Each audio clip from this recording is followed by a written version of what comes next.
రాజస్థాన్లోని పుష్కర్లో ఉన్న జగత్పిత బ్రహ్మ దేవాలయం ప్రపంచంలోనే అత్యంత ప్రసిద్ధ మరియు అరుదైన బ్రహ్మదేవుడి ఆలయం. ఇది 2000 సంవత్సరాల క్రితం నిర్మించబడినట్లు చెబుతారు. ఇక్కడ చతుర్ముఖ బ్రహ్మ, సరస్వతి, గాయత్రీ దేవి విగ్రహాలు కొలువై ఉన్నాయి.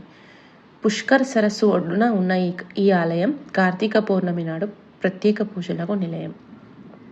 పురాణ కథనం ప్రకారం బ్రహ్మదేవుడు భూమిపై యజ్ఞం చేయడానికి సరైన ప్రదేశం కోసం వెతుకుతుండగా అతని చేతిలోని తామర పువ్వు రేకులు పడిన ప్రదేశంలో పుష్కర్ సరస్సు ఏర్పడిందని, అక్కడే బ్రహ్మ యజ్ఞం చేశాడని పురాణాల కథనం.